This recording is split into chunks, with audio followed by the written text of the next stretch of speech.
Dr. LeBron said, when we avoid difficult conversations, we trade short-term discomfort for long-term dysfunction. We need to actually be brave enough to start conversation that really matters. Every generation has its own purpose. Ours is to reveal the truth, reverse the brainwash, and then do something about it. Hope you're ready for it. Hi, you're welcome to my channel. I'm Ifeanyi Chukwani, and on today's episode, we continue on mindset issue. But if you're wondering why I'm still on the mindset thing, I think the answer is just simple. It is because I believe if we get our mindset right in Africa, then we can get every other thing right. And that is the essence of this channel. We can never fix the effect of our problem without first solving the root cause of the problem. In order to solve our problem, we need to understand the root cause. But I have to confess, much time has been spent on studies about the root cause of the African problem. And most times the result has always been colonization, slavery, hunger, poverty, wars, and so many other things. But I think those are mere manifestations of the actual issue. As I am very sure that the problem we have, the number one issue is our mindset. And when I mean our mindset, I mean the mental attitude of majority of Africans. See, I believe that the key to our transformation as our people, as in like the political, social, economic, and cultural transformation of Africans, lies on the transformation of the mindset of the African people. And why did I say this? Just as a man thinks in his heart, so is he, says the Bible. It's actually a truth, because I believe what is true for an individual is also true for a nation. A nation can have a common mindset that determines her reality. And this is my stand.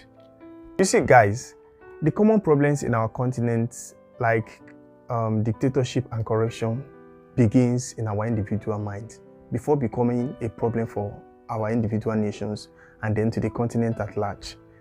And then since it is a mindset issue, the best strategy to solving the problem is by nipping it at the bud, as like when it's still small, by using the best idea. Because once an idea has been conceived, it rarely dies. In fact, a better idea is needed to kill it. Ideas don't die. In 2012, 11 out of the 20 fastest growing economy in the world was in Africa.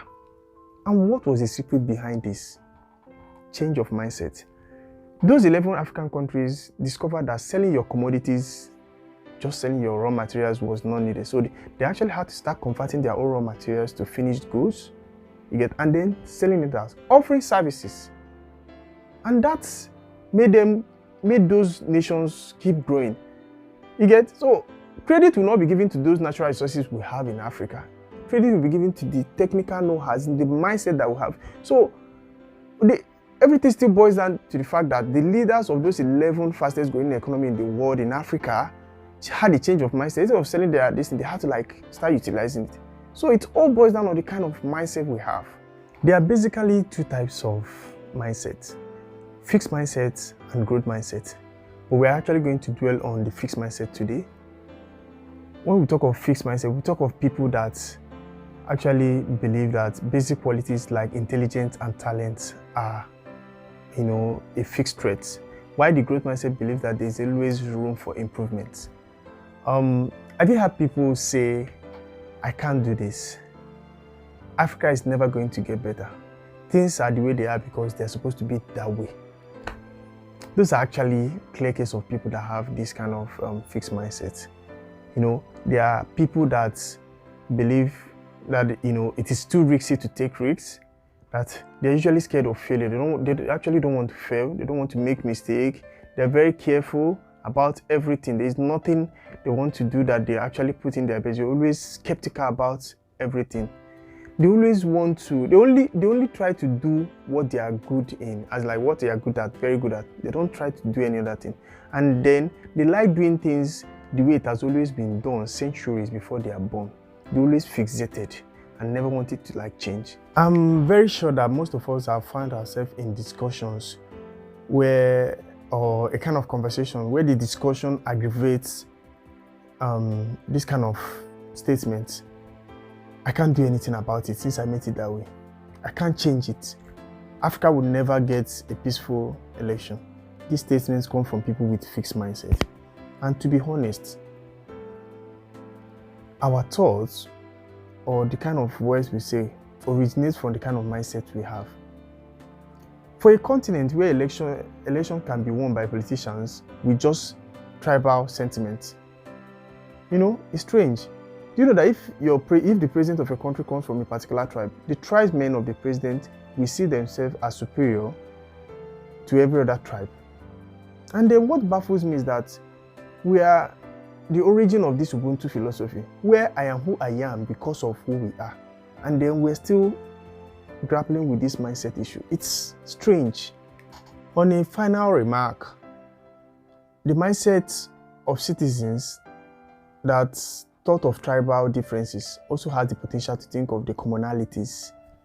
The mindset of citizens that thought of dispute also have the capability of thinking of peaceful resolution. The thinking that paved way for the millions of deaths in Africa also have the ability to think of development. Rwanda is a perfect case study. Zambia is on the right track.